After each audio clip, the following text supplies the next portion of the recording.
Então vamos lá, pessoal. Bom dia a todos e a todas. Eu me chamo Gustavo. Serei o host desta sessão. Estarei auxiliando nos bastidores a coordenadora Miriam Denise Kelm.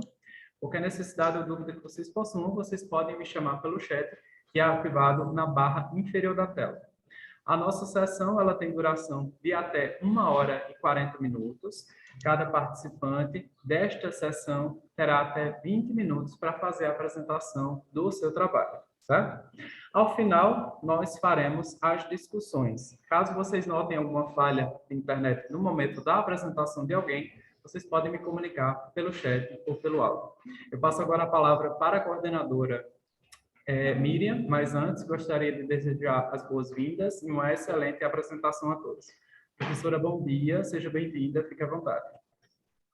Bom dia, Gustavo, e obrigada pela introdução a este nosso encontro, né? Também dou as boas-vindas a todos, porque, afinal de contas, pensando, né, o que é que a Abraplip faz por nós? Ela nos reúne em torno dos nossos interesses, daquilo que realmente nos encanta, que é, em grande parte, a literatura portuguesa. Né? Então, dou as boas-vindas ao Joaquim, em especial, a Rafaele e ao Walter, que são os 3 dos 4 que temos previstos para apresentar seus trabalhos hoje, não é? Eu acho que seria interessante, a Rafaele já abriu o seu vídeo, Joaquim também, neste momento, só falta o Walter. É interessante para nós nos conhecermos, né? Então, acho que uma brevíssima apresentação seria importante para nós também, justamente para que nós tornemos esse nosso encontro um pouco mais pessoal, não é? Então, eu sou professora na Universidade Federal do Pampa, no extremo sul do Brasil, no campus Bagé. Ela é uma das universidades criadas dentro das 2 últimas décadas, dentro de um programa justamente de, digamos assim, deslocalização das universidades federais nos grandes centros do país. Não é? Então, ela atende a uma região, ela vem com uma proposta justamente de qualificação e, digamos assim, auxílio num progresso como um todo da população de uma certa região do Rio Grande do Sul, que era especialmente deficitária na área da educação, de fato. Né? Então, são 15 anos dentro desta universidade, ela já é uma universidade agora consolidada, e ela possui 10 campi em diferentes localidades dentro do Rio Grande do Sul. Então, enfim, esta é a minha experiência. Eu cheguei como justamente a primeira professora na área de literatura, e o grande ganho nesse sentido é o fato de que nós podemos colaborar para a construção do curso de letras e para a introdução da literatura portuguesa e das literaturas africanas de língua portuguesa dentro da universidade, né? Desde o primeiro momento, dentro do currículo normal do curso de letras, tá? Então, era isso que eu gostaria de compartilhar com vocês, e vamos passar, então, para o primeiro. Podemos obedecer digamos assim, a ordem que eu recebi dos resumos, tá? Todos de acordo? Então, seria, em primeiro lugar, Joaquim, depois a Rafaele e, por último, o Walter. Ok? Então, tá. Então, eu vou fechar aqui o meu áudio e dou as boas-vindas a Joaquim. Joaquim, tu tens 20 minutos a partir deste momento, tá? São 8h15 agora. Tá, ok. Bom dia a todos. Meu nome é Joaquim Mamed. Eu sou mestrando do programa de pós-graduação em Letras Vernáculas da UFRJ. Eu vou apresentar aqui o meu trabalho hoje, que tem como tema o aprendizado da interdição, o erotismo, a figura do pai e a contemporaneidade em Caderno de Memórias Coloniais, da Isabela Figueiredo. Deixa eu só compartilhar aqui os meus slides. se vocês puderem me dizer se vocês estão conseguindo ver, porque só para eu poder começar a apresentação. Beleza. Sim, estamos. Obrigado. Deixa eu só colocar a tela cheia.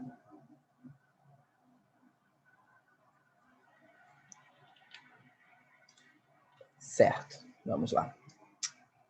A comunicação proposta tem como objeto o estudo do erotismo presente no livro Cadernos de Memórias Coloniais, de Isabela Figueiredo, principalmente na figura do pai, que é masculina e colonizadora, partindo do conceito erótico proposto por Bataille, isto é, um interdito que gerará as suas transgressões. A partir da busca da compreensão dessa presença e do que ela significa ao decorrer da narrativa, procurou-se fazer um estudo de como o erotismo permeia todo o escrito, tendo em vista que, enquanto a história é narrada, questões relacionadas ao âmbito erótico perpassam toda a fase de crescimento da personagem principal, que é a autora, o que traz bastante material a ser estudado e pesquisado.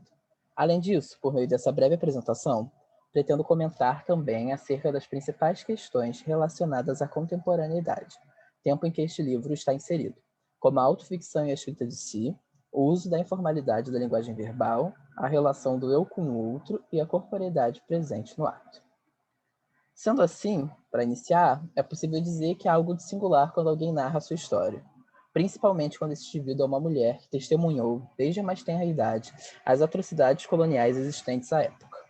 Muitas vezes vista como uma forma de redenção, um acerto de contas com si mesmo ou com o outro, a autoficção, o tipo de escrito autobiográfico presente em Cadernos de Memórias Coloniais, desperta a curiosidade de diversos leitores, devido à abordagem das mazelas da colonização ligadas ao que se passava na vida íntima da narradora personagem enquanto crescia e fazia suas próprias descobertas em um Moçambique, à época subalterno a Portugal. Sendo assim, o Caderno de Memórias Coloniais é uma narrativa contemporânea, como eu já havia dito, da autora Isabela Figueiredo, que foi publicada em Portugal em 2009 e é publicada aqui no Brasil em 2018. E eu acho que um dos principais atrativos do livro é que ele se diferencia-se dos demais que abordam a temática do colonialismo, por se tratar do ponto de vista dos filhos da guerra colonial e da ditadura implantada por esse regime, indo nesse sentido para além do que era comumente observado na literatura que explorava o assunto, que costumava ser daqueles que retornavam de África que iam lutar nas guerras, como no caso de Antônio Dom Botunes nos Cujos Judas. Ou seja, né, sendo precursora, de acordo com Ribeiro, a narrativa é escrita pela primeira vez por alguém que nasce, cresce e faz suas primeiras descobertas em meio a esse período tão obscuro das histórias portuguesa e africana. Além disso, é possível dizer que essa narrativa ela é repleta de autorreferencialidade e autorreflexidade, né, do corpo da escrita, sendo, como define Hutton, uma escrita narcísica e desacralizante, como típico da Isabela Figueiredo mesmo nas suas obras, desde A Gorda, né, que é seu primeiro livro, que é extremamente paradoxal. Outro aspecto interessante de ressaltar do livro é que, como seu próprio nome já explicita, ele é um caderno de memórias, ou seja, uma espécie de ficção diário da vida íntima da autora, no qual os fatos narrados se misturam com suas lembranças da infância e da sua juventude em Lourenço Marques, que é a atual Maputo, em Moçambique, capital de Moçambique, em um contexto de guerra colonial entre o país e Portugal. Deixa eu só passar aqui o slide. Certo.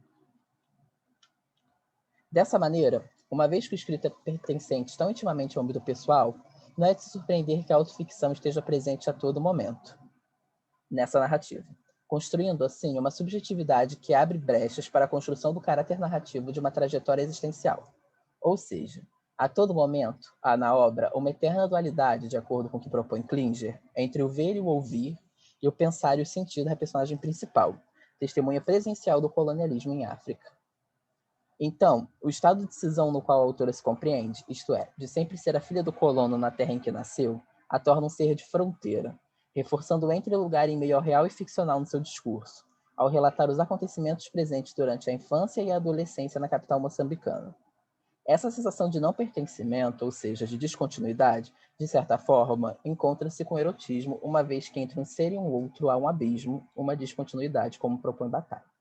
Ou seja, essa eterna busca pelo pertencimento e continuidade da autora em toda a sua vida vai diretamente ao que propõe os pressupostos teóricos por Bataille sobre o erotismo. Logo, meu trabalho analisa algumas das questões expostas nessa breve introdução, o que parece tornar Cadernos de Memórias Coloniais um livro tão poderoso, corajoso e informativo.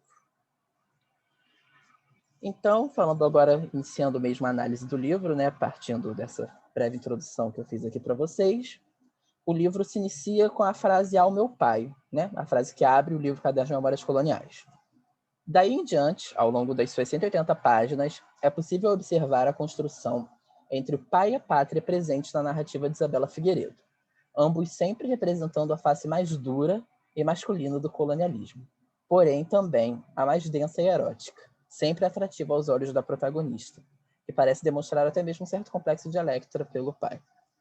Pouco após o início, dedicatória ao próprio pai, eis o seguinte trecho de abertura. Disse alto, com voz forte e jovial, muito perto da minha cabeça. Olá. Era um olá grande, impositivo, ao qual me seria impossível não responder. Reconheci a sua voz e, ainda no sono, pensei, não pode ser tu já morreste. E abri os olhos. Neste fragmento é possível já perceber o pai como espectro do colonialismo, pois apesar dele já ter falecido, a sua voz continua viva, impositiva e impossível de ser ignorada. Este marco do início da narrativa já demonstra a fusão entre a figura do pai e da pátria, que percorrerá por todo o livro, além de marcar as vozes que se mesclam, de forma que é difícil até mesmo identificar quando se trata do pai ou do colonialismo referente à sua pátria. Uma vez que, de acordo com o que Paulinha Chiziane cita no prefácio do livro, o colonialismo é masculino, o macho agressor invade, penetra no mais fundo da intimidade, de armas em riste, agride e mata, como um violador de mulher na estrada deserta. Também é possível perceber que a narrativa é permeada de palavras informais, marcando a oralidade, que é uma característica muito comum nas literaturas africanas de língua portuguesa, e também demonstrando um registro linguístico que pode até ser, de certa forma, mal visto, né? Visto como baixo calão, o que eu não concordo, mas que é bom frisar. No capítulo 3, a personagem principal fala um pouco sobre o seu pai e o seu gosto por fuder. Então, fuder. O meu pai gostava de fuder. Eu nunca vi, mas via-se. Veja bem que a escolha que ela fez, ela não falou transar, falou fuder, e essa diferença é bem demarcada neste capítulo, enquanto a autora comenta seu abrir de olhos para a relação sexual de seus pais e suas primeiras vivências de ver sua figura paterna desejando uma outra mulher pelas ruas. Nesse capítulo, fica clara a diferença entre o corpo masculino e feminino, assim como do branco e do negro no que diz respeito ao fuder. De acordo com a narradora do livro, os homens brancos fudiam e gostavam disso. As mulheres brancas não eram permitido gostar do ato, faziam-no apenas por obrigação. As negras, dos corpos que representavam o país colonizado, essas sim, de acordo com o que diziam os colonos, gostavam de fuder, principalmente quando quem as procuravam eram os homens brancos. Fica evidente, portanto, que o exercício de controle sobre outros corpos, principalmente femininos e negros, encontra-se com o que Toni Morrison explicita em A Origem dos Outros, de 2019, quando diz que a desumanização racista ela não é apenas simbólica, uma vez que ela delimita as fronteiras de poder. Portanto, o racismo é uma das ferramentas que fazem com que exista o outro, ainda que esse outro seja aquele pertencente à terra colonizada antes mesmo do colonizador ali chegar. Sobre essa questão, a autora Toni Morrison escreve: o racismo faz diferença. Ser um outro nesse país faz diferença. E a verdade desanimadora é que provavelmente continuará a fazer. É raro que comunidades humanas abram mão de privilégios por simples altruísmo. E, portanto, o único mundo em que se pode imaginar os apoiadores da branquitude renunciando à sua religião é um mundo em que seus privilégios se transformem num luxo aos quais eles não se podem dar. Então, voltando à narrativa, a todo momento fica claro como o colono gozava desses prazeres, principalmente 3 deles, que são explicitados pela Isabela Figueiredo, que é comer, beber e fuder. Assim, é possível perceber como esses colonos viam essa terra colonizada, isso é, como um território para se explorar e dele tirar tudo para o seu próprio prazer, da gula à luxúria, como se todos e tudo que estivesse naquele lugar estivessem ali para lhe servir e lhe pertencessem. Essa questão da corporeidade mostra como certos corpos são deflagradores do poder, no caso, o masculino e o branco, em comparação com outros corpos que são submissos, no caso da narrativa, o feminino e negro, que funcionam como uma metáfora para a relação dos portugueses e africanos. Os corpos submissos eram passíveis de serem usados pelos brancos, não havendo nenhuma amarra social que os fizessem pensar duas vezes antes de violentá-los das mais diversas formas possíveis. Observa-se, portanto, que a terra africana é representada pelo corpo feminino, um continente que, na visão dos colonos, podia ser explorado das mais diversas formas, regado a muita violência e abuso, por ser considerado a eles subalterno. Em Necropolítica, a Shirley Membe deixa claro que se é livre para viver a própria vida somente quando se é livre para morrer a própria morte. Dessa maneira, compreende-se que a falta de liberdade dada a esses corpos, principalmente os femininos e negros, faz parte de uma política aplicada pela colonização portuguesa em Moçambique, uma vez que a metrópole decidia quais corpos mereciam viver e quais mereciam ser privados e escravizados, e até mesmo morrer. A compreensão real da situação do colonialismo, na qual se encontrava Moçambique naquele momento, e no que representava a figura do seu pai, começa a aparecer no capítulo 18, parte do livro caderno que relata a época em que a personagem aprendeu a ler e se sentiu mais livre, como nós podemos ver no seguinte trecho.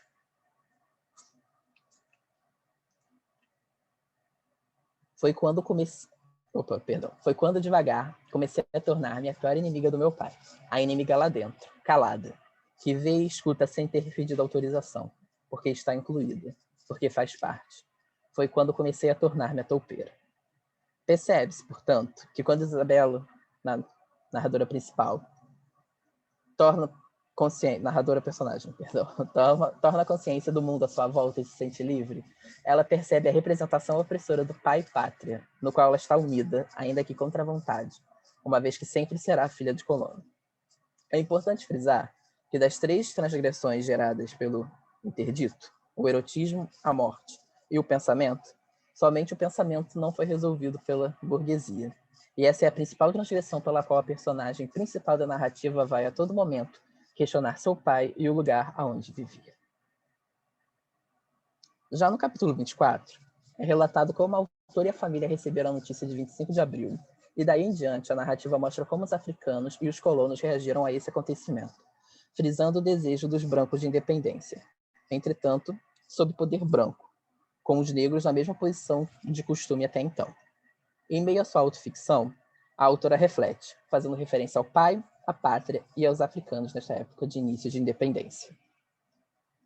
Precisamos de tempo para compreender, para matar, para podê-los olhá-los de novo na cara com o mesmo amor, para perdoar.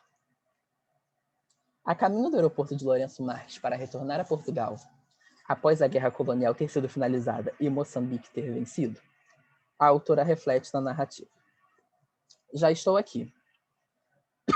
Contudo, ainda estou lá. E eu só posso falar usando palavras de fronteira, de transição, manchadas, duais que aí se formaram. Essa reflexão deixa claro o lugar ao qual ela se encontra, isso é, a sensação de não pertencimento, seja em Portugal ou em Moçambique. No aeroporto, o pai lhe incumbe da missão de contar em Portugal tudo o que estava acontecendo em Moçambique, como a reação do povo africano, a fim de azedar a relação entre brancos e negros na metrópole, já que diziam que eles andavam muito amiguinhos lá na capital portuguesa. Nesta parte, a autora deixa claro que nunca entregou a mensagem de que foi portadora, demonstrando, assim, uma traição ao pai, à pátria e principalmente ao colonialismo. As 3 imagens que podem se unir na mesma figura nessa narrativa. Apesar das diversas perdas mencionadas ao longo dessa narrativa, fica claro que a narradora personagem, ao chegar a Lisboa, mantém apenas o objeto principal da escrita bibliográfica, isto é, o instrumento no qual ela redige essa autoficção, como se pode observar no trecho. Depois veio uma tarde que fui obrigada a dizer a verdade. Perdi tudo, exceto meu lápis número 1.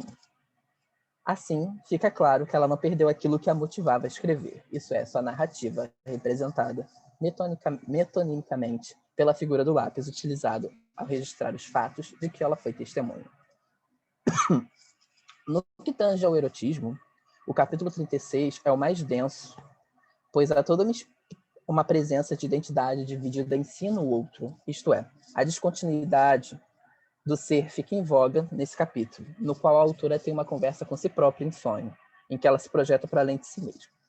Esse aspecto transgressor do sonho traz o conceito exposto por Bataille, que diz: somos seres descontínuos. indivíduos que morrem isoladamente numa aventura ininteligível, mas temos a nostalgia da continuidade perdida. Suportamos mal a situação que nos prende à individualidade fortuita, à individualidade perecível que somos. Ao mesmo tempo que temos o desejo angustiado da duração desse perecível, temos a obsessão de uma continuidade primeira, que nos religa geralmente ao ser. Alguém pode sofrer por não estar no mundo à maneira de uma onda perdida na multiplicidade das ondas, mesmo ignorando os desdobramentos e as fusões dos seres mais simples. Sendo assim, é possível depreender desse trecho do livro que há 3 formas do erotismo propostas por Bataille ali presentes. O erotismo dos corpos, relacionado ao corpo do seu pai, e tudo que significa esse masculino colonizador para o personagem. O erotismo dos corações, quando demonstra as relações de descoberta da autora com a sua colega na banheira, por exemplo. E o erotismo sagrado, que seria a busca por Deus, que no livro pode ser representada pela busca de pertencimento e de finalizar o estado de cisão no qual a narradora personagem se encontra. Isto é, o sagrado aqui parece... Faltam 5 minutos. Ok. O sagrado aqui parece ser a pátria.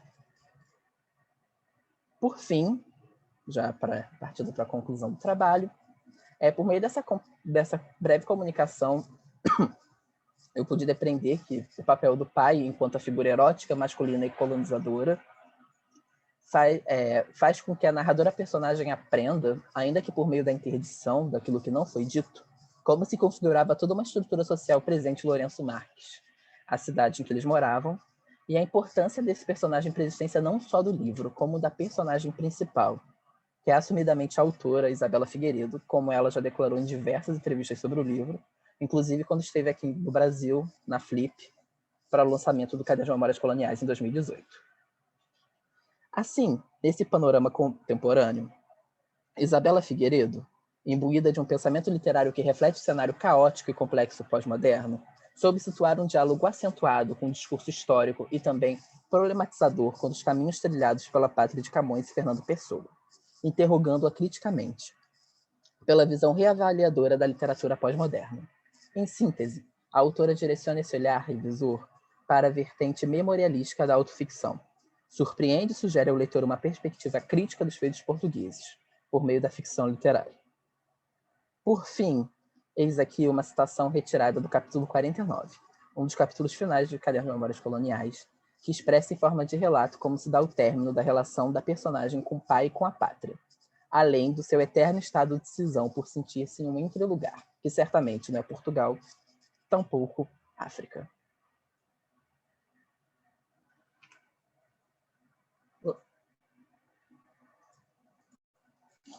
Tentando... Pronto. Foi demais. Oh, meu Deus. Pronto. Um desterrado também é uma estátua de culpa. E a culpa que deixamos crescer e enrolar-se por dentro de nós, como uma trepadeira incolor, ata-nos ao silêncio, à solidão, ao insolúvel desterro. Aqui algumas das referências que eu usei para fazer essa comunicação. E essa foi a minha apresentação. Ótimo, então, muito obrigada, Joaquim. Eu gostaria só de trazer uma informação muito rápida. O fato de que a Universidade Federal do Rio Grande do Sul, nesse último ano, incluiu cadernos de memórias coloniais na sua lista de livros, não é? Indicados para o vestibular, que é uma coisa muito interessante, né? Verdade. Muito bem, então nós vamos conversar um pouco depois das apresentações sobre o teu trabalho também, certo, Joaquim? Eu peço então que a Rafaele Santos do Nascimento, então, apresente o seu trabalho, que para mim se configura numa novidade, Rafaele, porque eu não conheço a autora que tu vais trazer, então nós vamos te ouvir com muita curiosidade e atenção, tá? Obrigada. Parabéns, Joaquim, pela apresentação. Meu nome é Rafaela, eu sou mestranda da Universidade Federal Fluminense. Minha pesquisa é na área de literatura portuguesa, minha orientadora é a professora Tatiana Pequeno.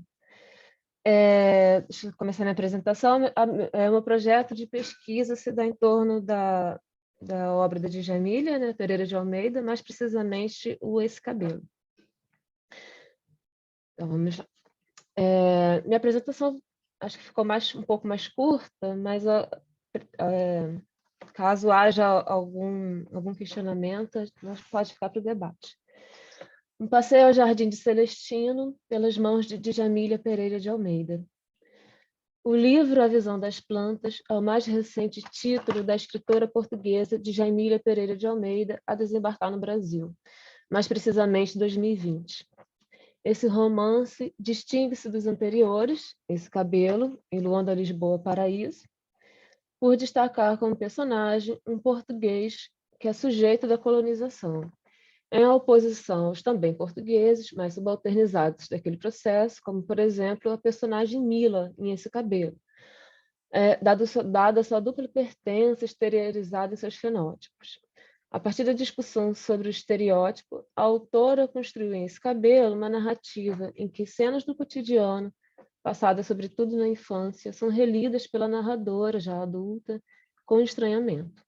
Consciente do que separava a si própria de sua família portuguesa, ela começa a entender o que estava por trás de represálias sobre o seu comportamento, vindas do avô português Manuel, ou do questionamento acentuadamente proferido por sua avó, também portuguesa, Lúcia, os dois brancos. Então, Mila, quando é que tratas esse cabelo? Preconceito e afeto compartilhavam espaço no seio familiar, no reflexo do que a narradora percebia se passar em Portugal. Desigualdades vivenciadas sobre critério racial, embora o discurso e os tempos sejam outros. No livro que analisamos aqui, A Visão das Plantas, esse processo de releitura de uma época é retomado para abordar a história do capitão Celestino, um ex-pirata, navegador, traficante de pessoas escravizadas, entre tantas outras ações atrozes que podem indicar o passado desse personagem. Recém-chegado das atividades exploratórias das antigas colônias portuguesas, Celestino é um retornado. Como tal, sente-se deslocado em Portugal, saudoso dos seus áureos tempos de poder e terror. Quando retorna, traz consigo apenas suas memórias e a fama, que aos poucos se diluem para dar lugar à aparência frágil e risível de um suposto herói segundo seus próprios critérios. Almeida, porém, conduz o leitor à rotina de cuidados com as plantas de Celestino. Importante perceber aqui a ironia desse nome, né, Celestino, que é um ser tão cruel, ser humano com passado, né, tão cruel. Em meio aos emergentes problemas de saúde e, ao mesmo tempo, que entrelaça esse presente a um passado. Sem estabelecer um julgamento arbitrário, a autora traça o perfil de um homem, fruto sim de seu tempo, mas nem por isso inocente dos seus atos. Citamos um trecho do livro lá na página 23, abro aspas. O orvalho nas palmas falava-me na língua das coisas felizes. Fim dos 10 dias, apareceu um preto montado numa burra. Ofereci-lhe uma moeda a troco de uma galinha. O rapaz voltou dali a 2 horas e trouxe também uma cabaça de água doce. Filo provar da água, não fosse envenenar-me. Pensei matá-lo, mas estava derreado da espera. A passagem nos lembra o capítulo 23 de Memórias Póstumas de Brás Cubas, livro que a autora afirma ter lido. Eu cito um trecho dessa passagem. Abro aspas. Porque, enfim, ele não levou em mira nenhuma recompensa ou virtude, cedeu ao impulso natural, ao temperamento, aos hábitos do ofício. Acresce que a circunstância de estar, não mais adiante, nem mais atrás, mas justamente no ponto do desastre, parecia constituí-lo simples instrumento de providência. E de um ou de outro modo, o mérito do ato era positivamente nenhum. Fiquei desconsolado com esta reflexão, chamei-me pródigo. Lancei o cruzado à conta das minhas dissipações antigas. Tive, porque não direi tudo, remorsos. Essa é uma passagem, né, que o personagem Brás Cubas ele lamenta por ter sido, do ponto de vista dele, excessivamente generoso com um almocreve que livra ele salva a vida dele, né, numa certa passagem do livro. Que consegue controlar o jumento e salva a vida desse personagem.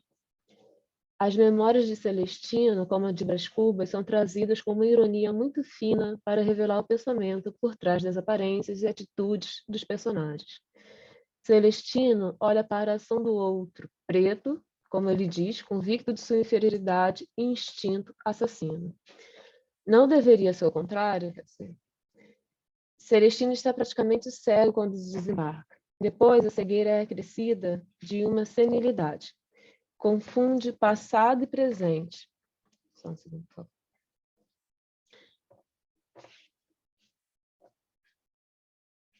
Desculpa aqui.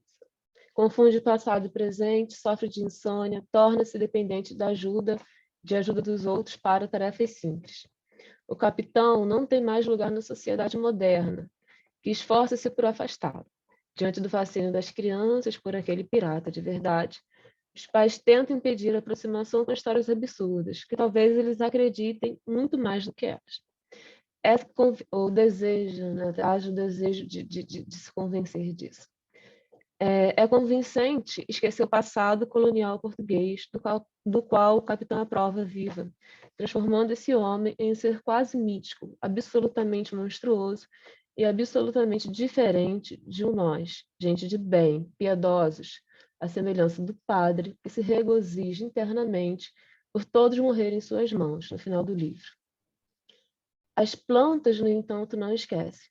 Como é dito no início do livro, elas estavam ali e ali permanecerão depois de Celestino. Diferentes à ação humana, as plantas do jardim de Celestino são muito mais o reflexo de uma vida levada sem maiores adversidades do que resposta da natureza à alma generosa daquele homem. Nesse ponto, é possível novamente estabelecer um diálogo com esse cabelo, visto que as flores da Avó Maria, imigrante angolana, eram de plástico. O que não poderíamos realmente aproximar, no entanto, é o tratamento dado aos personagens.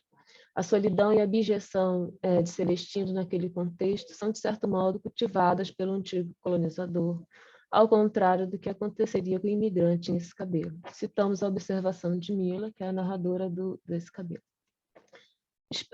Abro aspas. O espetáculo de loucura exibido nessas varandas é um privilégio da cidadania dos seus proprietários. É também um privilégio da minha cidadania o meu fascínio inconsequente por tal manifestação de loucura e o desinteresse dos outros transeuntes. É como se apenas na nossa terra estivéssemos autorizadas a enlouquecer em público, ignorando quem passa. Fosse esta uma opção, fecho aspas. Nessa passagem de Jamila observa, a Mila observa alguns jardins e as suas proprietárias que vivem nesse espaço, numa situação de demonstrando estarem loucas, né? A passagem, abro aspas, o esquecimento guardava como um avô guarda uma neta, fecho aspas, lá na página 69 de A Visão das Plantas, reflete bem esse afastamento deliberado do convívio social. O personagem, até certa altura, se sente como alguém que merece desfrutar de seu descanso após anos de trabalho árduo. A sua própria memória, contudo, remete o personagem a uma zona ambígua de tempo e espaço, na qual se encontra sua antiga escravizada negra, que serviu de ama, paralelamente com a menina que o capitão deixou morrer. O capitão Celestino, ele deixa uma menina holandesa, na época que ele estava nos seus áureos tempos, amarrada a uma árvore e com os olhos vendados, no meio da floresta, e foge. As vítimas, assim como as plantas, pareciam aguardar seu iminente fim, sem nada fazerem para acelerar isso. Longe estava, portanto, de um sinal de consentimento com seus feitos passados. Encerramos nossa apresentação com um trecho de A Visão das Plantas acerca dessas visões, que se encontra na página 74. A sua presença, da velha mulher,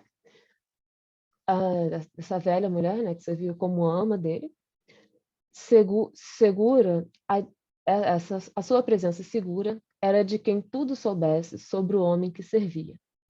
Talvez porque os mortos sabem tudo sobre seus carrascos. Talvez porque Celestino se tivesse revelado às suas vítimas como nenhum outro senhor. Eu encerro aqui minha apresentação, agradeço pela atenção de vocês.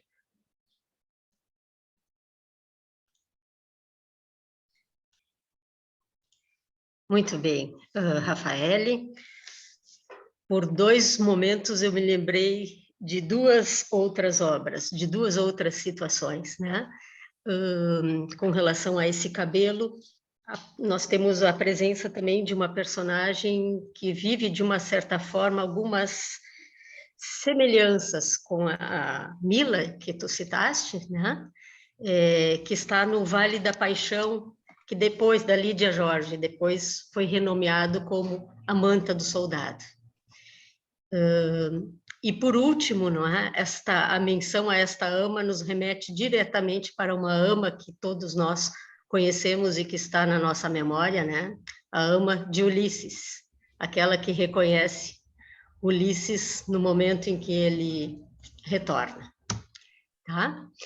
Ok, Obrigada. então agradeço muito, Rafael, e depois vamos conversar um pouquinho mais. Tá?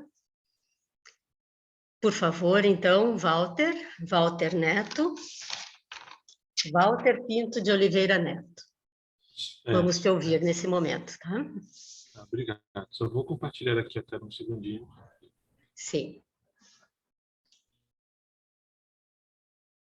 Vocês estão vendo? Sim. Certo. Então, gente, bom dia a todos. É um prazer muito grande estar aqui, apresentando esse trabalho. E eu sou da Universidade Federal do Maranhão, do programa de pós-graduação em letras dessa mesma instituição, da vertente de perspectivas críticas e teóricas da literatura.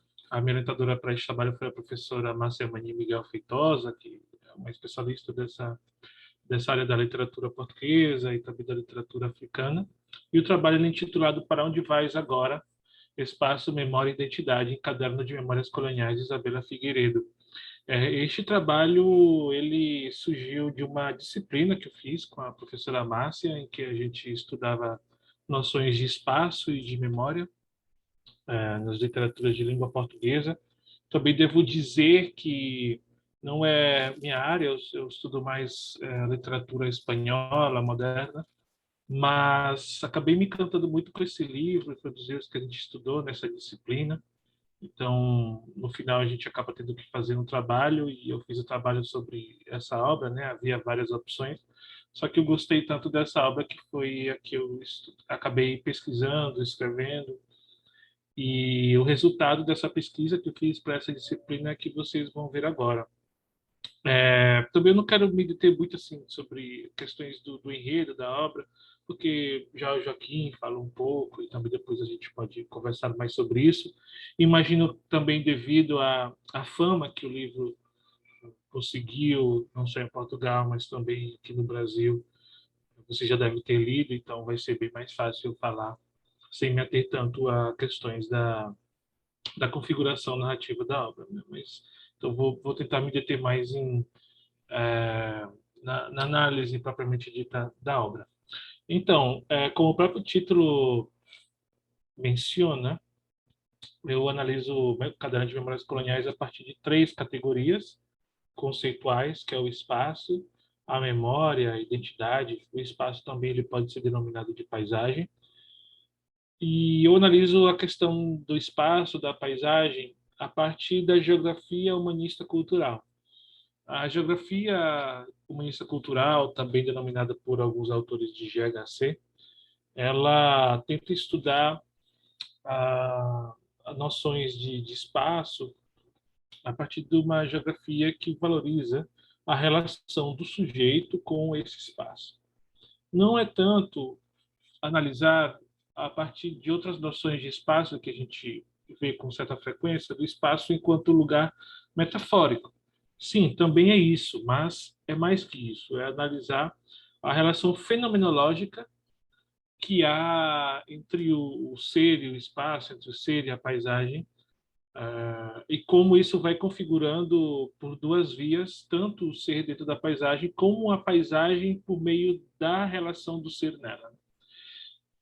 Por outro lado, nós também estudamos essa obra a partir da memória, mais especificamente a memória tanto na sua relação fenomenológica, e para isso eu pego o livro do Paul Ricoeur, a Memória.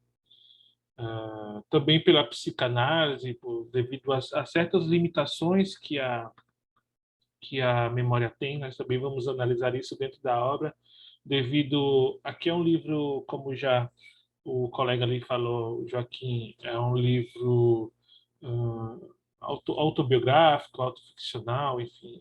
Segundo a Vieira, é um livro autoficcional, mas, enfim, é um livro onde há uma grande dose de confessionalidade ali, né? Isso não tem como negar. E, por fim, é um livro onde a identidade, que é a terceira categoria que nós estudamos, ela é um dos eixos da obra, né? Não tem como negar isso tampouco, porque é uma personagem muito dividida entre aquilo que ela é, aquilo que ela foi e aquilo que ela será.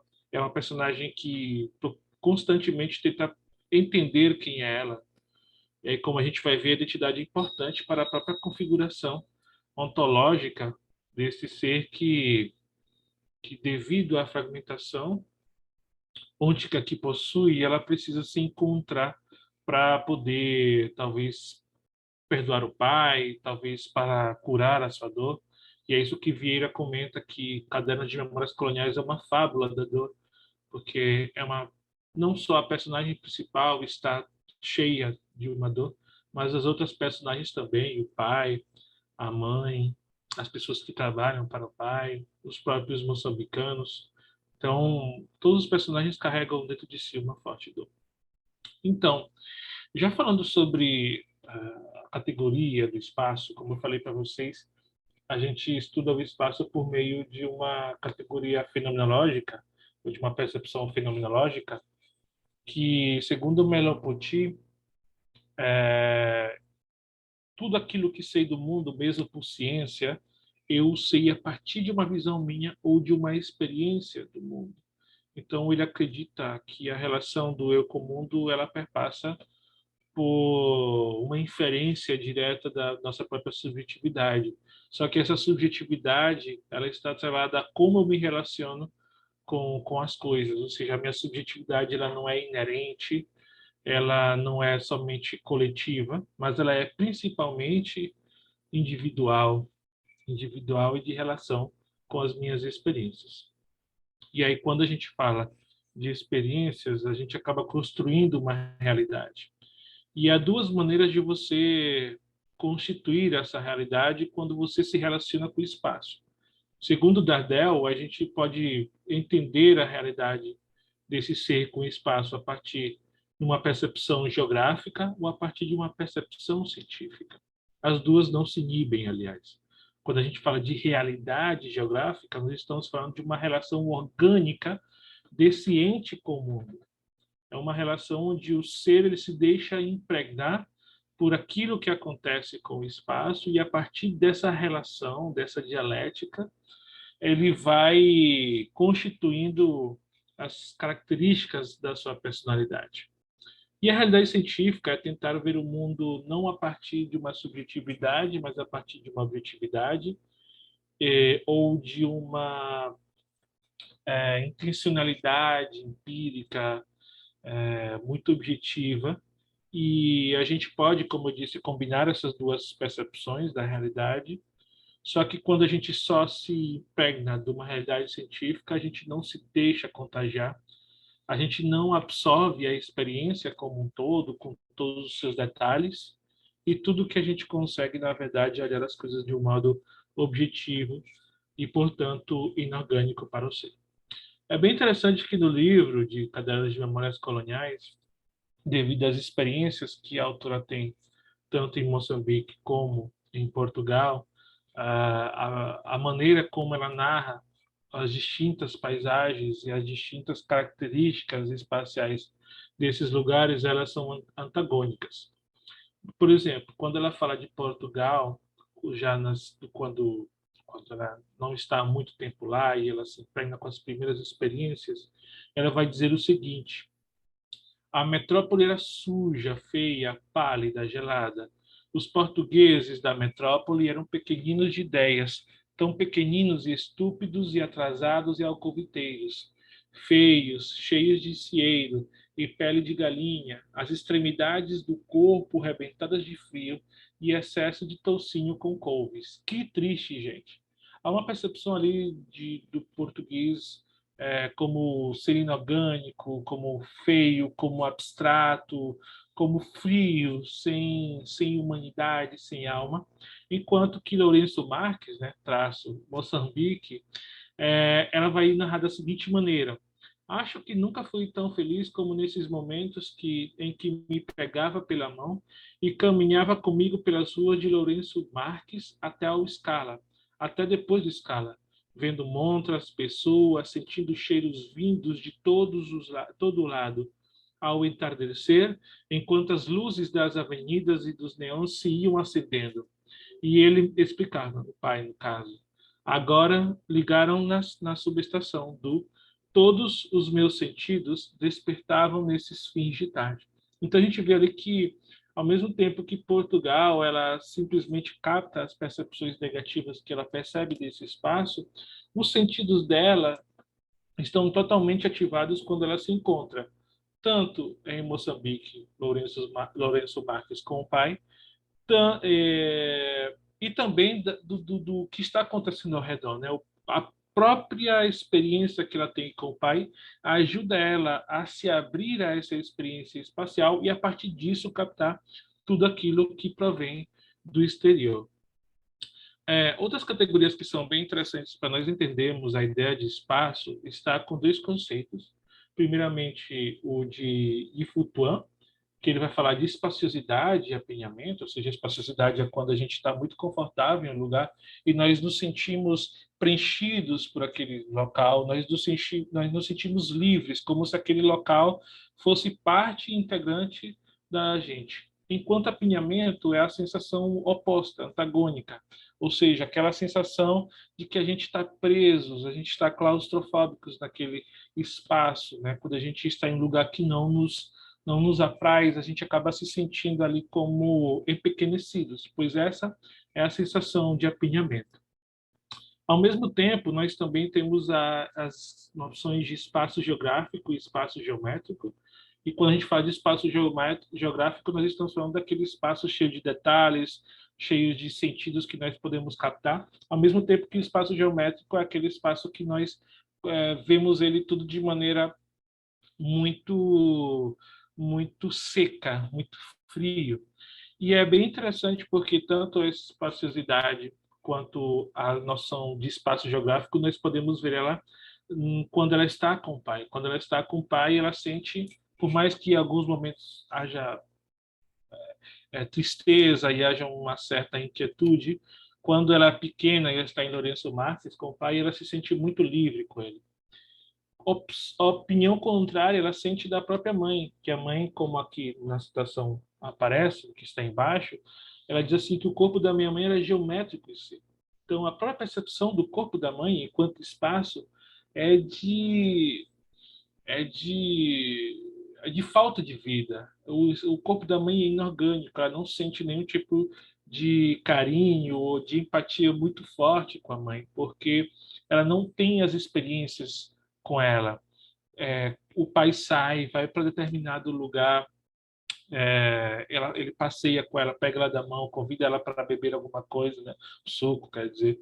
E com a mãe não, com a mãe a mãe só está em casa ali cuidando da casa, então ela não consegue ter experiências com ela. Então a própria noção de espaço ela acaba se aderindo também ao próprio corpo, e isso está muito presente no livro de maneira reiterada, né? A, a sensação de apinhamento que ela sente em Portugal é inversamente proporcional à sensação de espaciosidade que ela tem em Lourenço Marques, em Moçambique, apesar dos problemas que ela não consegue captar que estão ao seu redor. A segunda categoria, e a terceira, é a questão de memória e identidade. E é bem interessante nós vermos essa questão de memória, em primeiro lugar, porque o Paul Ricoeur ele vai comentar que a gente pode usar a memória de duas formas, pela lembrança ou pela recordação. Quando nós falamos de lembrança, são as coisas que acontecem na nossa memória e a gente vai aderindo-se passivamente a elas. enquanto a recordação é o esforço que a gente faz por recordar alguma coisa. Tem uma intencionalidade por trás disso. Então, no caso de Cadeiras de Memórias Coloniais, no caso da protagonista, nós vemos ali uma narradora que está recordando. E ela está recordando, ou seja, ela está fazendo o esforço de lembrar, porque ela sente uma vontade muito grande de organizar as memórias que ela carrega, e a partir dessa recordação, ela tenta se identificar, criar uma identidade totalmente cindida, cheia de traumas, mas que está ali, né? E ela pode fazer esse esforço. Só que a própria memória dela, como eu analiso no artigo que eu espero que componha os anais, a memória dela ela tem muitos caracteres, ela tem um caráter eminentemente ficcional, e essa é uma categoria que o Brownstein coloca, né, o psicanalista argentino, porque ele vai dizer que não tem como nós conseguimos lembrarmos de tudo quanto acontece, e muito mais quando o que a gente narra é um eu muito distante do eu presente. E nesse caso é uma narradora adulta que está narrando o acontecimento da infância, tanto na perspectiva ficcional como na perspectiva empírica, né? Porque também é uma Isabela Figueiredo que está narrando uma Isabela Figueiredo criança, né? Então realmente é uma distância muito grande temporal. E isso se demonstra, essa ficcionalidade da memória, a partir daquilo que o Pollack vai denominar como acontecimentos vividos por tabela. Ou seja, o que eu sei, eu não lembro, portanto, eu vou lembrar de outra pessoa que disse para que a minha memória, ela se reestruture, ou seja, a tentativa de preencher esses espaços. E dos momentos que isso é mais notório é quando ela... Tá bom. Tá bom, obrigado. É quando ela vai falar de um acontecimento na verdade, uma conversa de um policial com um cara que matou, né, a um negro, e esse policial ele está ali falando, né, dizendo para ele que, olha, isso que você faz não se pode mais fazer porque na metrópole, ou seja, em Portugal, esse tipo de acontecimentos estão sendo cobrados para que não aconteça, que seja a última vez que isso passe, né? E realmente não tem como ela saber isso, né? A narradora não tem como saber disso, não tem como ela mostrar esse acontecimento de maneira tão bem detalhada. Então, a partir desse conceito de acontecimentos vividos por tabela, nós podemos categorizar que essas memórias que ela tem também um caráter ficcional. Em outro momento, ela diz assim: qual dos cenários é o real? A conversa sobre o 25 de abril teve lugar lá em cima, no Alto Maé, ou na Baixa? Foi a mesma conversa? Foram conversas diferentes sobre o mesmo assunto? Prefiro o segundo cenário. Talvez as duas tenham acontecido. A coerência temporal, a uma grande distância, perde-se. Foi assim. Tenho cá esta ideia. Uma coisa é certa, aconteceu. Então, vemos a própria narradora comentando da dubiedade dessa memória, né? A coerência temporal talvez perde-se, qual é a realidade e qual não é. E isso é uma característica própria das narrativas de vida que Machado vai colocar, né? Nós falamos da nossa vida e nós estamos tão sumamente preenchidos de subjetividade e também de lagunas na memória que a gente não consegue identificar muitas vezes o que é real e é ficcional. O que tem uma intencionalidade para além do estético ou para além da própria coerência da narrativa e o que não, né? Então, nós vemos isso de maneira muito, muito, muito óbvia na obra, né? Mostrando que o que está se narrando ali perpassa noções entre a verdade, a mentira, a ficção e a realidade. Por fim, né, nós quando vemos essa questão da identidade, já é para terminar, e o Guy Bernal vai dizer que buscar a identidade ajuda a fazer escolhas, torna possíveis as relações com os outros, confere força e capacidade de adaptação. E é bem interessante essa ideia de adaptação, porque o Hall né, na cultura pós-moderna, ele vai mencionar que o sujeito pós-moderno, esse jeito cindido, ele está constantemente tentando traduzir as suas experiências a fim de constituir uma personalidade, ou melhor dito, uma identidade que, se ao menos ela, já que ela é muito heterogênea, ela possa se encontrar em algum ponto. E caso ela não possa se encontrar em algum ponto, ao menos que esses pontos eles consigam conviver bem na psique da pessoa, ou seja, que a pessoa ela não se deixe levar pelo desespero de estar atribuída a muitas microidentidades, né? E nós vemos isso muito em Caderno de Memórias Coloniais. Uma menina que por vezes se acha negra ou se acha africano e depois quando ela vai para Portugal, aí ela vê que ela não é isso. Aí quando ela vai para Portugal, ela vê que ela está sendo rejeitada porque ela é retornada. E temos um exemplo muito interessante que é quando ela ajuda as pessoas, os negros que trabalham na casa do pai dela, a coletar mangas, e diz o seguinte: uma branca não vendia mangas a não ser por grosso, a outros brancos que as distribuíssem. Uma branca não vendia mangas no chão, à porta, mas eu era uma colonazinha preta, filha de brancos, uma negrinha loira, né? Então a gente viu uma negrinha loira, uma colonazinha preta, filha de brancos, né? Então realmente ela fica ali naquele lugar e aos poucos ela vai conseguindo, por meio da sua recordação, identificar que ela não é nenhuma coisa nem outra, mas ela é algo que está ali naquele entre lugar. E ela acaba aceitando, né, no fim da narrativa, em partes ao menos, essa cisão da sua identidade.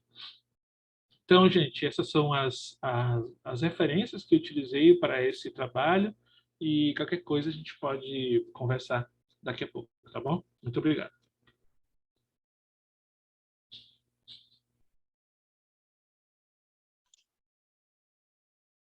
Muito bem. Agradeço, então, ao Walter a sua apresentação, não é?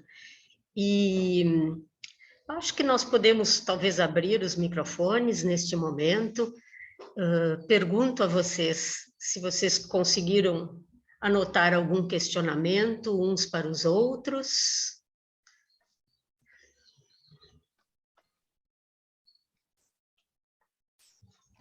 Se não, eu começo com um pequeno relato a vocês, então. Né? Em primeiro lugar, eu percebo que todos os trabalhos passam por questões extremamente atuais, questões ligadas a também ao período que se seguiu ao fim do sistema colonial, não é? Que envolve racismo, que envolve identidade, que envolve desenraizamento e deslocamentos também, muito forte, né? Então, começo para, quem sabe, abrir a nossa conversa aqui, contando a vocês que em torno de 5 anos atrás, dando a disciplina de literatura portuguesa contemporânea, nós trabalhamos com o livro O Retorno, da Dulce Maria Cardoso, com muitas parecenças, vamos dizer assim, né, em relação ao caderno de memórias coloniais. E durante o semestre, então, uma jovem se apresentou dizendo que ela se sentia extremamente implicada com o que nós estávamos vendo em termos de ficção literária, porque ela começava a entender sobre o núcleo familiar de onde ela provinha. Né? E aí, então, aos poucos, a história foi trazida, a história relativa ao passado. Um bisavô, ex-governador de Angola, um avô topógrafo oficial do governo português, que percorreu toda Angola fazendo os seus registros, seus mapas, que resultaram em livros para o governo português. Um pai que luta ao lado dos portugueses durante 1970, né, durante os enfrentamentos, durante as guerras coloniais, e, por fim, uma família que sai de Angola com exatamente com aquilo que nós sabemos, né? Com uma mala, depois de décadas e décadas de privilégios e de vivências, e que se espalha. Alguns vão para Portugal, outros vêm para o Brasil, e uma parte desta família acaba vindo para a cidade de Bagé, extremo sul do Rio Grande do Sul, não é? E esta memória, então, este efeito de recordação que foi feito a partir da obra literária, mostrou o seguinte, que justamente a família vivia envolta em silêncios. Walter, me dirijo a ti especialmente, não é? Havia muito mais silêncios do que conversa sobre as vivências havidas. E então a obra literária vai fazer com que esta jovem, que recebe estas memórias dos pais, permeadas por silêncios, ela vai fazer este esforço de recordação, né? Vai entrar em contato com parentes portugueses e tudo mais, isto vai resultar num TCC extremamente dolorido, doloroso, de fato, não é? Para esta jovem, inclusive, esta que foi aquela que recebe estas memórias por uma segunda via, o que se pode chamar de pós-memórias, não é? Memórias dolorosas ainda assim, ainda que não diretas, mas que continuam afetando aquele núcleo familiar. Isto remete também para a memória da dor, né, que foi citada aqui. É isso que eu queria contar a vocês. Nós estamos falando sobre obras literárias e pensamos que as coisas às vezes estão muito distantes de nós, né? E de repente nós nos damos conta de que tudo está muito próximo. Assim como as vivências que a Rafaele traz através das obras que ela coloca em contraponto, não é? Tudo isso está muito próximo. Alguém gostaria de falar? Comentar? Eu acho que, acrescentando mesmo o que você falou sobre essas memórias estarem muito perto de nós, né? Até me remete mesmo ao que a própria Isabela Figueiredo, quando fala sobre caderno e quando fala sobre relações coloniais, né? Por ser de origem de um país que também foi colonizado por Portugal, como o Brasil, ela também sempre costuma citar como existem essas semelhanças, né? Como em Moçambique eles viam o Brasil como uma espécie de irmão mais velho bem-sucedido, que conseguiu se desvencilhar muito bem da colonização, apesar da gente aqui no Brasil achar que ainda temos muitos problemas, e nós temos mesmo, nós de certa forma incentivamos os outros povos colonizados também por Portugal a perceberem que há um futuro fora, para além dessas amarras. E eu considero que essa identificação, né, eu acho que é inerente a todos nós que somos povos de origem de países que foram colonizados, e eu acho que é essa dor que nos une, que, além da língua, óbvio, que torna Caderno um livro tão especial, mesmo como um ato de denúncia, eu vejo, sabe? Porque a Isabela ela foi bastante criticada por esse livro, porque Portugal não aceitou bem, porque ela mexe numa ferida aberta extremamente problemática, que Portugal tenta, a toda maneira, remanejar isso, tentar fazer uma linha que não foi uma colonização tão ruim, nós fomos menos violentos do que uma colonização, sei lá, inglesa, francesa, só que nós sabemos que não foi bem assim, e quando ela expõe isso, mesmo que trazendo a ficção da memória, que obviamente é uma obra ficcional, nem tudo ali tem compromisso com a verdade, não tem mesmo, eu acho que o maior ganho para Caderno é mesmo fazer Portugal se autoanalisar enquanto colonizadora, principalmente a parte mais voltada para a literatura, né? Trazer esse tema de alguém que viveu, que nasce em Moçambique, né? Porque a Isabela é filha de portugueses, mas ela é moçambicana. Eu acho que traz um grande Só traz só agrega pontos positivos para a literatura portuguesa e africana também, né? Já que ela é moçambicana, eu também acho isso muito legal, como esse livro é literalmente entre lugar também entre a literatura portuguesa e africana, né? Então, esse diálogo eu acho muito legal. Muito bem. Rafael e Walter, gostariam de comentar? Sobre, mais precisamente, na visão das plantas, acho que o ganho que esse romance traz, já foi publicado ano passado, a última que chega aqui ao Brasil, da Djamília, é um pouco recuperar essa visão de herói, né? Desse passado, esse passado heróico, esse passado grandioso. Quer dizer, o Celestino é alguém que quer descansar dos trabalhos que fez, né? Ele quer desfrutar da sua aposentadoria, mas ao mesmo tempo que ele, quando ele desembarca, ao mesmo tempo que tem essa situação de estranhamento, há também em torno dele uma certa aura de heroísmo, de mistério, que alguns refutam, mas que também há um olhar de desejo, uma certa passagem que as pessoas olham para aquele senhor e imaginam tudo que ele viveu e também alimentam o desejo, né? Então, assim, e ele é atormentado por essas memórias, nessas memórias desse passado.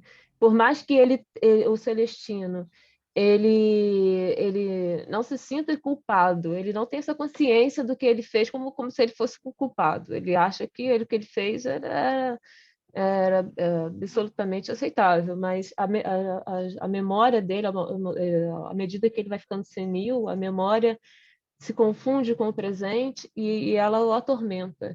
Então, a autora vai mostrando essa humanidade desse sujeito, né? Ela não trata ele como... não é um vilão, quer dizer, no modo mais escrachado de se desenhar ela poderia tê-lo configurado de outra forma, mas ela, ao mesmo tempo que ela mostra a humanidade, é um senhor já que está ficando cego, muito velho, e que conta histórias para crianças e que cultiva um jardim. Mas tudo isso por trás disso tem uma outra história, né? E nenhuma dessas atitudes não apazigua essa memória que ele traz, né? Esse passado que é dele, quer dizer, que ele participou, né? Ele não foi só um funcionário da colonização, ele participou ativamente disso, né? E como é que se lida com isso agora? Embora haja... Eu poderia ter trazido alguns livros, como tem um texto do professor Benjamin Abdallah Júnior da USP, tem um outro texto também do Boaventura, que fala a respeito desse passado, né, dessa origem mestiça de Portugal, e que a todo custo, né, eles tentam se afastar e de separar o que seria a ideia, né, que é se aproximar mais da ideia de uma brancura, de mais um padrão europeu, à medida em que se afasta desse padrão mestiço, né?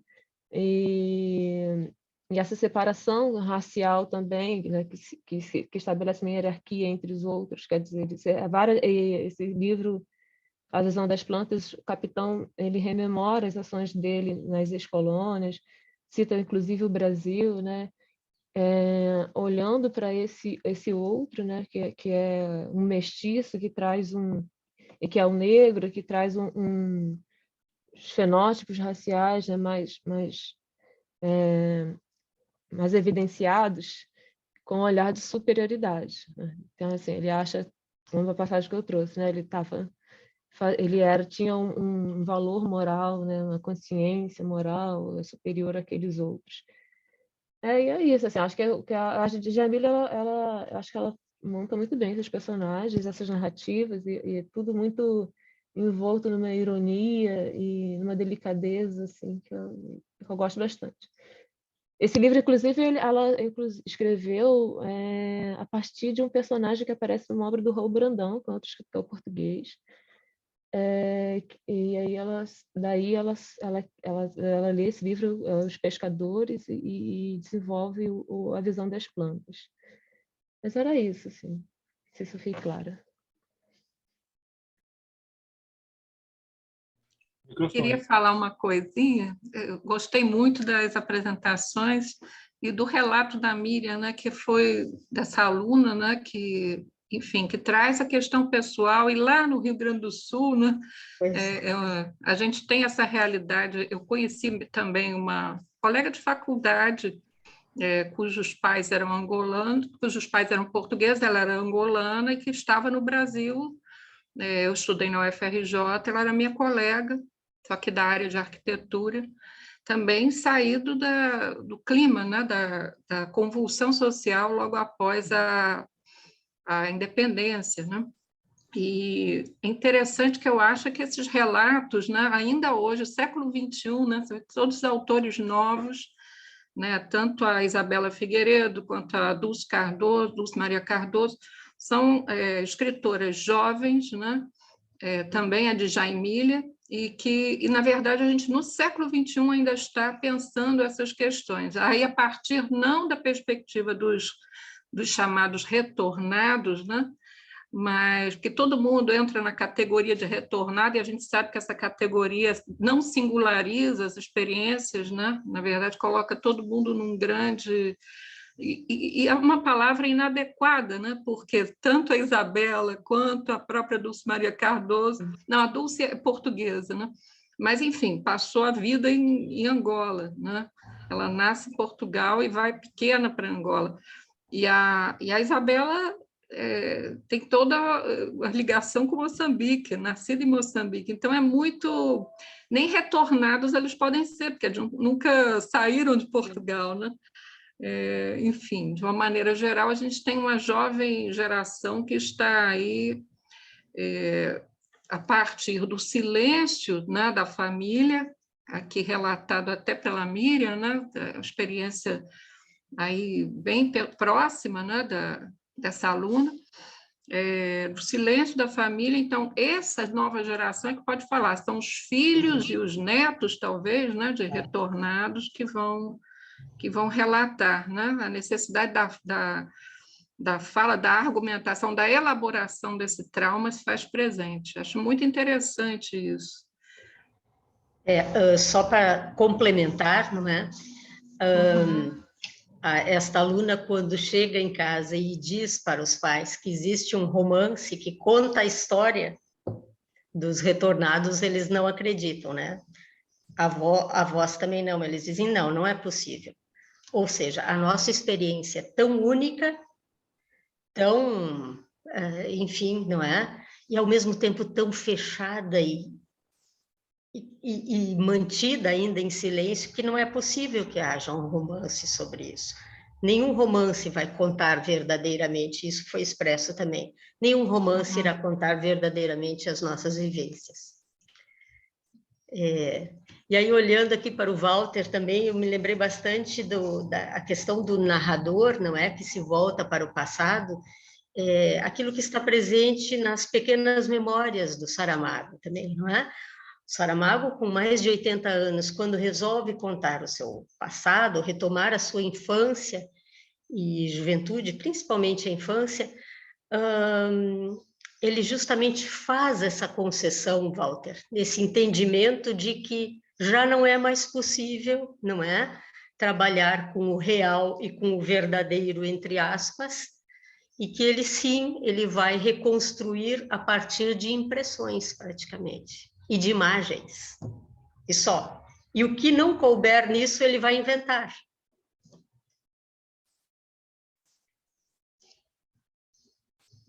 Sim, e nesse caso específico da memória, ela se, digamos assim, ela fica mais embrulhada aí, né? Fica mais emaranhada quanto mais potente for aquilo que se tenta recordar, no sentido de quanto mais potente for o sentimento que eu tenho por algum traço da minha memória, mais eu vou ficcionalizá-la, mais eu vou dar a ela um caráter estético, porque não tem como falar de um trauma, não tem como falar da relação com o familiar, senão a partir de uma carga subjetiva extremamente potente, né? E eu acho que essa é a grande sacada do Caderno de Memórias Coloniais, porque eu acho que considero que é uma memória tão forte, algo que tão apreensivo dentro dela, né? Algo tão sumamente assim monumental que não tem como a gente não se conectar com a narrativa que ela está comentando, né? E aí Joaquim falou do pai. Quando ela narra o pai, quando ela fala das experiências com o pai de maneira mais direta, nossa, são momentos assim sensacionais, são momentos incríveis como ela narra, desde os pequenos detalhes, como o fato dela segurar a mão dele e sentir que tudo que está ao redor vai sendo absorvido pelo corpo, pela sensação, quanto o medo que ela sente por ele em outras tantas ocasiões, como, por exemplo, no momento que eles vão ali para uma zona periférica e ele vai brigar com o funcionário dele por não ter ido ao trabalho, e ele está na casa dele bebendo, alguma coisa assim, e aí todo mundo que está ali nas casas próximas fica olhando, né? E ele não sente nenhum tipo de medo por aquilo. Ele se sente tão onipotente, tão forte, tão imortal, né? Por ser um homem branco, por ser um homem de boa condição social, que ele acha que ele não vai morrer. E quem sente um medo que ele não sente é ela, é a filhinha, né? Diz assim, mas como assim que ele não tem medo e tal? E aí, quando termina esse episódio, ela olha para o pai com um certo medo pela força dele, né? Pela masculinidade incrível dele, mas, ao mesmo tempo, sente também uma grande admiração pela potência que ele carrega no seu andar e na sua palavra, né? E a gente sente muito isso. E, como eu comentei ali, ela vai recordando isso, e eu acredito que ela vai também se descobrindo nessa escrita. Eu acho que o livro tem também um pouco essa função terapêutica, ao menos sinto muito isso quando li o livro, e faz todo sentido, né? O Derrida, na Farmácia de Platão, ele vai comentar, né, que a gente só afasta nossos fantasmas quando nós materializamos eles. E uma forma de materializar eles é por meio da escrita. E eu sinto isso tanto na Isabela como no livro que a Rafaela comentou, A Visão das Plantas, né? Acho que ele tem ali uma forte dimensão autoficcional. Não sei se no caso dela, assim, ela conhece essa personagem ou não, mas me parece que é uma reflexão e algo que ela vinha pensando há muito tempo, né? E por mais que a literatura ela não tenha esse compromisso com a verdade, ela tenha um compromisso ético. E eu acho que a gente já passou desse momento em que a gente falava, não, a literatura ela não serve para nada, né? Ela não serve para nada, mas ao mesmo tempo ela serve para tudo. E quando a gente vê isso muito claramente dos livros que a gente abordou aqui, essa forte dimensão ética, essa forte dimensão de transformação social. É literatura, sim, e é literatura, sim. Então, eu acho que isso é bem interessante. Sim. Eu lembrei, o Walter comentou a respeito disso, dessa questão do afastamento, né, de tentar materializar o fantasma. No A Visão das Plantas tem uma passagem em que o Celestino ele coloca, né, no jardim dele um espantalho para poder afastar as pessoas, né, que é esse espantalho, em certa medida, é ele também, né? Quer dizer, você tentar também essa materialização que eu vejo, mas é também às vezes parece uma forma de tentar descolar, né? De realizar um descolamento entre esse passado e esse presente, sem estabelecer uma ponte. E nesse cabelo, o que a Djamila faz é justamente costurar essa ponte entre esse passado e esse presente, né? E aí é uma coisa que eu acho que ela faz muito interessante no livro é de reivindicar na minha leitura, reivindicar essa nacionalidade portuguesa, que é direito dela e de tantos outros, e que às vezes é interditada justamente pelo estereótipo, né? Quer dizer, essa ideia, como você estava comentando antes, de um Portugal europeu, padrão branco europeu, e que se esquece suas raízes, enfim, que tenta interditar, de certa forma, essa inclusão, né? Não, a chegada às vezes acontece, mas a inclusão desses imigrantes ela está ainda por ser feita. Sim. Eu justamente iria te perguntar, Rafael, sobre a escritora Djamila, não é? Como ela é recebida, como as suas obras são recebidas, porque nós sabemos que tanto a Dulce Maria Cardoso quanto a Isabela Figueiredo, a receptividade da Isabela Figueiredo, por exemplo, foi muito maior no Brasil do que em Portugal, não é? Então, existe toda uma resistência criada em relação a acolher estas narrativas, ao contrário. Uhum. Então, eu te pergunto como tem sido com a escritora Djamila. Eu, sinceramente, Djamila, sinceramente, ainda não percebi assim, nenhuma reação diversa em Portugal a respeito das obras da Djamila. Eu acho até que uma leitura que chame mais a atenção para essa tensão racial acontece muito mais no Brasil do que entre os leitores portugueses.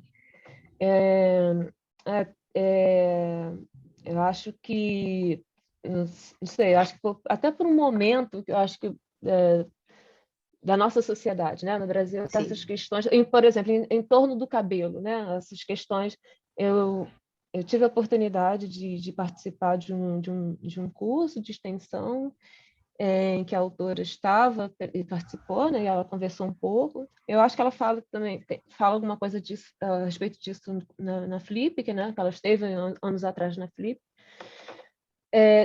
Que certas pontuações, né, pontuamentos a respeito da questão do cabelo crespo, que as pessoas faziam, aqui não era de racismo, né, não necessariamente cabelo crespo já aparece um título, mas do racismo, né, em certos momentos ali da história, nem se passava na cabeça da própria autora quando ela escrevia. Quer dizer, assim, nossa leitura, acho que a leitura do Brasil, do que acontece entre os brasileiros, é uma leitura que se afasta um pouco daquilo e até mesmo do que a autora pretendeu escrever. Pensava escrever, passava na cabeça dela escrever. Né? Então, assim, acho que essa resistência em relação a isso, acho que não, em comparação à Isabela, por exemplo, ainda não acontece em Portugal, acho que é por conta dessa diferença de leitura. Mas eu acho que, assim, talvez, né, assim, um dia ocorrer, né, uma percepção é porque também o que acontece? A impressão que eu tenho é que há uma literatura também, né, desse saudosismo do período colonial que existe em Portugal.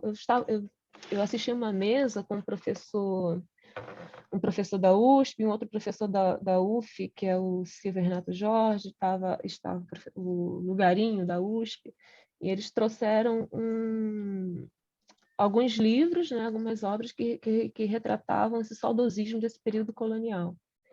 Então, assim, eu acho que, por conta disso, algumas questões elas não são tão percebidas, né? Certas sutilezas não são percebidas. Assim. Acho que talvez o Caderno de Memórias Coloniais ele traga mais evidenciada, né? mais claramente certas coisas, certas relações, né? dessa violência, da presença dessa tensão racial que esse cabelo são mais diluídos, mais amenizadas. Amenizar, eu não sei bem se elas são amenizadas, mas com uma certa sutileza assim que precisa de assim, é possível ler e talvez passar adiante, mas é isso. Por enquanto é isso. Eu queria acrescentar a fala da Rafael sobre a resistência, né? Sobre aceitação, que, pelo menos com caderno, eu percebo que aqui no Brasil também há uma certa resistência de alguns leitores, no sentido exatamente do que você acabou de falar, de que tratam como se caderno, de certa forma, trouxesse um saudosismo à época colonial e não fosse bem uma confissão, uma crítica ao que aconteceu. Eu confesso que eu nunca consegui fazer uma leitura por essa vertente, nem tentando muito. Eu sei disso porque eu já recebi críticas quando fui apresentar trabalhos sobre caderno em outros lugares, que muita gente não gosta da literatura Isabela Figueiredo acha que é uma literatura saudosista. Eu não entendo muito bem como chegam nesse ponto, mas... E, além disso, também eu queria trazer a discussão também para além da memória, né, além da questão narrativa, que esse período de silêncio, né, de Portugal acaba sendo um território muito fértil para mesmo para o erotismo, né, que é um dos pontos que eu abordei no trabalho, devido a essa falta de informação, essa cisão. A maioria das pessoas em Moçambique que tinham essa descendência como a da Isabela vivem nesse silêncio que, apesar de ser extremamente traumático, como o Walter trouxe, ele é um terreno muito fértil para a transgressão, né? Para se fazer, querer ser parte, para tentar ser completo, porque, querendo ou não, a Djamila, a Isabela, todas essas autoras, a Dulce, todas elas se encontram nesse mesmo ponto de cindidas, né? De estarem sempre à procura dessa sua origem, dessa, não diria uma explicação, mas entender o seu lugar num mundo enquanto pessoas que nasceram em países colonizados ou foram muito novas para tal, né? Que você é rechaçado em Portugal e é rechaçado no país de origem seu, né? Teoricamente. Então, eu acredito que, conforme também trazendo o que o Walter disse também sobre a função da literatura, que a literatura não serve para nada e serve para tudo, eu acho que é a partir desses questionamentos, é a partir da gente ler essas experiências que a gente se questiona, né, no social. Eu acho que a função da literatura está aí, enquanto questionadora, enquanto provocativa mesmo do que não está muito bem resolvido, né? E só para finalizar, a própria Isabela comenta, né, sobre essa questão Ai, meu Deus, esqueci a palavra. De como ela é recepcionada bem aqui no Brasil, de como as pessoas entendem bem o que ela colocou no livro e como tem ferrenhas críticas, mas como, ao mesmo tempo, o Brasil se mantém numa estrutura extremamente colonial, que ela fala que quando ela foi a São Paulo a primeira vez para lançar a Gorda, ela ficou extremamente chocada como a estrutura de São Paulo lembrava de Lourenço Marques, e que ela nunca imaginou que o Brasil seria assim, da metrópole, dos grandes bairros mais ricos serem extremamente separados da periferia, de você ver pessoas de uma classe mais social em um lugar e as outras totalmente longe, de como o Brasil acolhe bem, entende o que ela diz, mas estruturalmente o Brasil se mantém com relações que lembram muito ainda a cidade dela enquanto era colônia portuguesa. Então,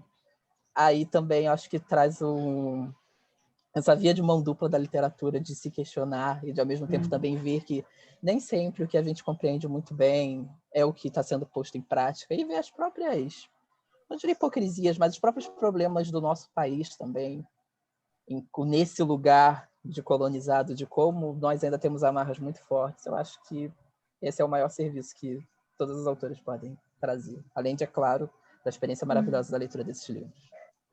Sim. Acho que nós poderíamos finalizar agora com algumas palavras de cada um de vocês. Tomo as palavras do Joaquim já como estas palavras finais, não é? Então, por favor, Rafael e Walter, vocês poderiam dirigir algumas palavras? Eu gostaria de agradecer à Abraplip, à professora Miriam pela mediação, aos colegas, a atenção de vocês, à UF, a minha orientadora Tatiana e a CAPES, né, pela concessão da bolsa. Isso é fundamental nesse momento agora, esse apoio e incentivo à pesquisa. E é isso, assim, agradecer pela oportunidade, foi uma ótima oportunidade de estar aqui compartilhando com vocês minhas reflexões e ouvir também as pesquisas de vocês. Obrigada. Ok. Walter, por favor. Também queria agradecer a todos que estiveram aqui aos meus colegas aí pelo diálogo, pelas pesquisas foram muito boas, também a Abraflip. Foi um evento assim sensacional, muito profícuo, cheio de debates, reflexões e ideias que permitiram surgir, né? Então, só mesmo agradecer, espero que a gente se veja em outras ocasiões, né? É um pouco utópico essa coisa, né? Mas não é tanto, a gente acaba se vendo de alguma forma ou outra. Com Então, certeza. espero vê-los novamente e que a partir desses novos encontros nós possamos ter outras conversas tão boas quanto, ou melhores. Uhum. Um abraço. Ok, ótimo. De fato, eu posso dizer a vocês que eu já frequento os congressos da Abraflip há alguns anos, não é? E claro que eu tenho muito mais em mente os encontros presenciais, onde a gente consegue justamente, não é? Reencontrar as pessoas e tudo mais. Mas, falando desta literatura que vocês trouxeram, eu ficaria com a palavra rever-se, não é? Assim como estas obras nos levam e nos possibilitam com que nós nos coloquemos no lugar das pessoas que tiveram estas vivências muito mais arraigadas, muito mais próximas de si e tudo mais, sem dúvida nenhuma, cada uma destas obras nos permite a nós mesmos nos revermos, também enquanto coletividade, mas também pessoalmente, não é? Em relação às nossas vivências. Então, professora Cláudia, estamos encerrando aqui esta mesa, não é? Muito grata pelo convite também. Enfim, vamos nos preparar para o próximo já. Eu é que agradeço, professora Miriam, muito obrigada pela moderação tão cuidadosa, adorei as falas e foi muito boa essa mesa, gostei bastante. Tá bem. Gustavo, também nossos agradecimentos a ti, que esteve sempre presente. Exato. Tá? E agradecemos também às várias pessoas que estão aqui, que enfim, acompanharam, não é? Este nosso momento, tá? Então, nós agradecemos à Vamos, então? professora Miriam, à professora Cláudia pela presença, a presença e participação de todos vocês. Só lembrando, pessoal, que a partir das 10 horas nós teremos mais apresentações de trabalho, certo? O acesso é feito pelo site, então eu aguardo todos vocês lá. Até logo, tchau, tchau. Obrigada, Gustavo. Tchau, tchau. Tchau a todos. Tchau, obrigada. Tchau.